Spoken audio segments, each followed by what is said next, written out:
Thank you for auditing Professor Skye's Record Review, the only first listen new music review show hosted by a French professor in his office during office hours. If somebody knocks, I will have to get it.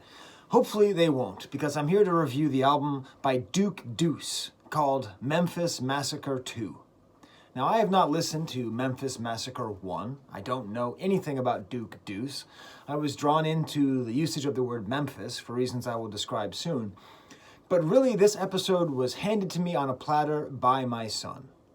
So I was listening to a song on this. I was getting ready to go to the gym, and I didn't have my headphones yet. They were in the car. And so I was playing it out loud.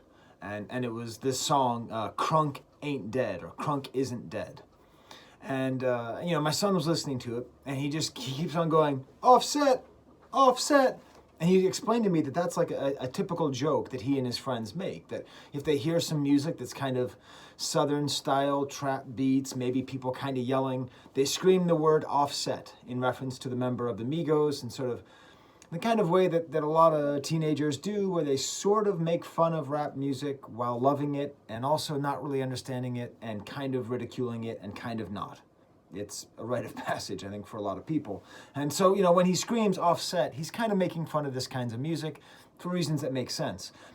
What I realized was that there is a real chance, and it turned out to be true, that when my kids or when young people hear rap music from the South that is kind of dumb, very aggressive, very bass heavy, just very Southern kind of dumb hip hop. I hate to call it dumb, but I mean, when you're just screaming things over and over again and repeating yourself and saying basically nonsense, it's hard. It's not exactly an intellectual effort in terms of what's being said.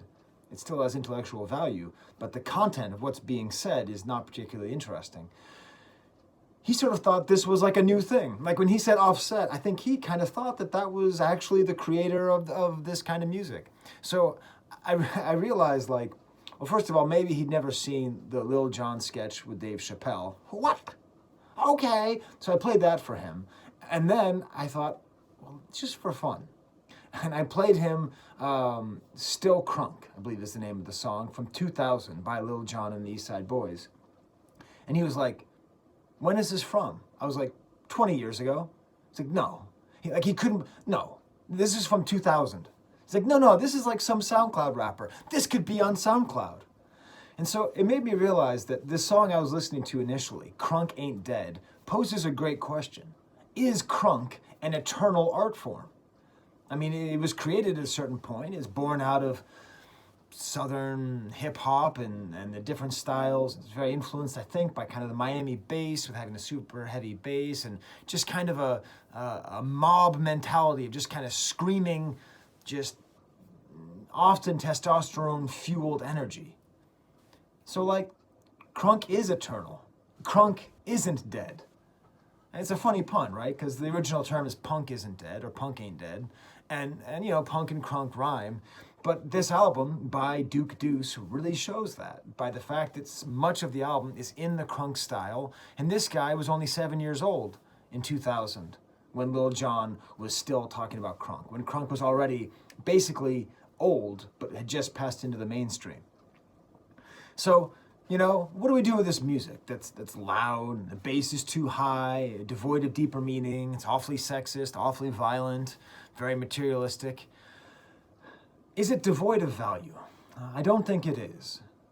I think a lot of the value comes from the fact that it exists in the first place. The reason I was drawn to this album was because it was by a guy who named it Memphis Massacre. A lot of albums came out last week. There were 3 separate quality underground rock and roll albums made by groups who all come from Brooklyn. Now, a Brooklyn-based band often, not always, often means a bunch of kids who went to NYU or Columbia and had enough of a trust fund to try to follow their dreams and make music in New York. This is not a criticism. This is good. This is good for music. I think it's good that people who have money sometimes waste all of their money trying to make art. That's how art used to exist for a couple centuries. And so I'm not putting any onus on them or saying that they shouldn't do it or they don't have a right or they're inauthentic. No. It's my hope that all the sons and daughters of investment bankers move to New York and try and make great art instead of becoming investment banker vampires. Okay. But like, compare that, like that sort of representation versus this, Deuce from Memphis. For an entire hour, I thought about what Memphis might be like. I thought about where this person was from. I thought about this very forgotten city. And really, now, when you say the word Memphis to me, there's one more thing that comes into my mind. Not just the Grizzlies basketball team. Did they change their name? I don't know what. Not just barbecue. I also think of Deuce.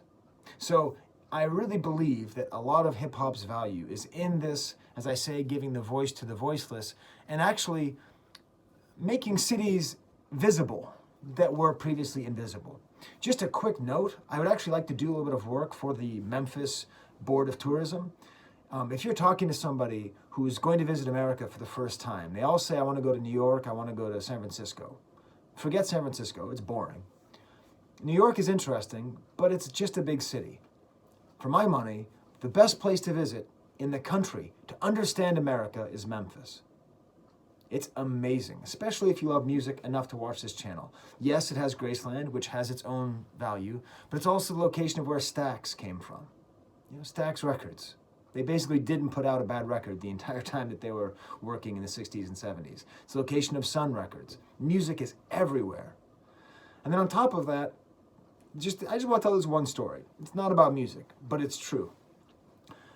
The Museum of Civil Rights is in Memphis, and it's the most moving place I've ever been. I've been to Holocaust memorials, and those obviously moved me. But the Civil Rights Museum is in the hotel where Dr. Martin Luther King was murdered. So I've seen this place 1,000 times in my life. Jesse Jackson pointing away and all that. So you turn the corner and you see the hotel, and they kept it exactly as it was. And literally, I just started weeping. It was so powerful. The other thing about the Civil Rights Museum is that in order to get to the Civil Rights Museum, if you follow Waze, you have to take Nathan Bedford Forrest Highway. That is the founder of the Ku Klux Klan. So, all of you Europeans who would like to understand America, please understand that. We have an amazing museum about civil rights, but in order to get to there, you have to literally drive on a highway named after the founder of the KKK. Okay, go to Memphis. So let's get into this album. Let's actually get into it. Now that I've talked about its value and the eternal value of Crunk, this energy will never die. I read a really short blurb about this guy, and it's very funny. I really like the way that he talks about himself. And what I'm going to do is I'm going to read the way he describes himself, and then I will discuss the album to determine whether or not it's true. I'm going to edit out the swears. My ish is authentic. My ish is original. I got everything you want. Versatility. I got the singing and the melody-ish. I got the crunk-ish. I got the smooth-ish. I got the pimpin'-ish. I got every effing music genre you could ever think of. Plus, I know how to mother effing move, and I'm fat. I'm smoother than a mother effer. You can't miss it. You can't look past me. It's over with. Stop playing. And I know how to rap my ass off. And I look like a baby. So he's putting a lot of value into the fact that he looks different than a lot of other rappers because he's overweight and he has kind of a baby face. But the rest of the things that he's talking about are this versatility. And if Crunk can stay alive, or if it can continue to exist, I think it needs to exist in this way, where this album is a lot about that dumb crunk, doo, doo, doo, doo, energy, but it's not all that. This is a surprisingly good album. I'm just going to say that. I had a long conversation with a friend yesterday about the nature of mainstream rap and alternative rap and things like that. This is somewhere in between, because the crunk sound is not the dominant sound right now. I mean, trap music is, and trap music is certainly a distant or close relative of crunk music, just sort of a quieter relative. And there's some trap elements on here, a couple triplet flows, one song he says, double band, triple band, which I think the fact that people refer to money that way is just exclusively because it works with triplets. triple band, right? They never say quadruple band, because that wouldn't work. Quadruple band, right? That's not a quadruplet flow. It's triplet flow. But this album manages to not fall into any of those traps. I wasn't going to say traps. I don't have a script. I'm sorry. It doesn't fall into the trap. It uses a lot of different styles. And he's right. There are songs where he sings. I don't like those songs as much as the rest, but they're not as terrible as you might think. A little bit auto-tuned, but in general, the way that he sings them is okay.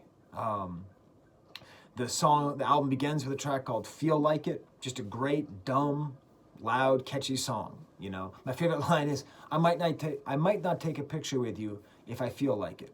So like he's just sort of talking about a song purely about his id, about what he likes to do. Moves on to the song BHZ. This is where it becomes clear that he has a catchphrase that he uses throughout the entire album. I'm going to, as always, replace the F word with duck. And it's just him saying, what the duck? What the duck? Which I like. Any kind of these catchphrases, which I might use in my real life, you know, like my dog Toby, he'll just eat a marker. Just if you leave a marker out anywhere, he will eat it on your couch and wreck your couch. Wreck my couch, not your couch. And I could just see myself coming back and just having this Duke line in my head. Just go, what the duck? Probably my favorite song is called Bad News. It has a really kind of dynamic delivery, kind of an ominous beat as opposed to like a getting psyched beat. Here his voice is a little bit lower. When you compare this to the Crunk Ain't Dead stuff, like you really see the dynamism that he's talking about. You know, when he says that he has everything that you want. Really good production, very low key, talking about like who he is constantly. There's two songs about Crunk not being dead. One's called Crunk Ain't Dead Mob. And that's pretty interesting because they try to spell out Crunk Ain't Dead Mob in the background. Like beginning each bar like C, R, U. But like they say C and then they do a line. Da, da, da, da, da, da, R. And like I just kept on losing track and I realized they might have spelled it wrong and I would never know. Because that's a really long sentence to spell. There's kind of a miss on a song called Body. I don't know. It seems like it's a song about murder. Not that great. The actual track, Crunk Ain't Dead, is interesting because it features a lot of the members of 3-6 Mafia. So it features Lil Jon, and 3-6 Mafia. So it's a very conscious decision to try to draw back to this old school. But like, what are we doing now that there's like old school references to things that were considered new school and that killed the good old school? It's interesting. Like nostalgia for Crunk is funny. To me, that's funny. Because I always associate Crunk with like, rap used to be good, now it's just all these people screaming. Well now, it's like rap used to be good when it was all people screaming. But 3-6 Mafia is great. Another band from the area. And really their rhymes kind of outshine Deuce a little bit. But that's okay. In general, Deuce's rhymes aren't great, but his flow is good, and he has enough variation in the way that he rhymes, where he kind of has that feeling like he's more than one person, because he can be smooth, he can sing, he can rap. Locked Doors is another good kind of ominous track, a little bit like Bad News, just kind of dark and dangerous. It feels good. And then it ends with Big Dog, which is another one of his singing songs. And there it kind of goes to emo. So this is Crunk, emo, trap. It's a whole bunch of genres all mixed into one, but all feels cohesive. If I could give you homework, which I can't, because this is not a real class. That's why I say you audit it. You don't take the class. I'm not assessing your performance. I would actually listen to this album. I think if you listen to this, the Denzel Curry and the Smoke D, or D-Smoke, gee, I sound like a dad, Smoke D, you listen to those three, you get a pretty good view of where hip-hop is right now, you know? The D-Smoke is some, like, you know, a little bit more conscious stuff, and the influence of reality television, and you know, you kind of have the Denzel Curry, which is like a little bit more forward, a little bit more like abstract, a little bit more of like the kind of underground stuff that's really popular and you know, really well produced. And then you have this, which is just a good representation of the South, and kind of really showing this sense that Southern rap is alive and representing its roots. That's one last thing I'd say about trap music. When trap music is made by somebody from the South, it's actually much better. It's not just that it's authentic because it comes from there, but that the Southern drawl, the speed of speaking, the slowed down speaking pace, and not just because of cough syrup, but just people speak slower in the South in general, not always, just goes better with the beat. So maybe in 20 years, there'll be some song called Trap Ain't Dead, and they'll get Offset on there. And whoever the new Offset is will be featuring him. Who knows? Okay, well, no one came to my office. I do have to prepare my next class. Until then, until next time, it's a big week for new releases. So it should be a good week. Until I review the next one, get Crunk. There's the camera.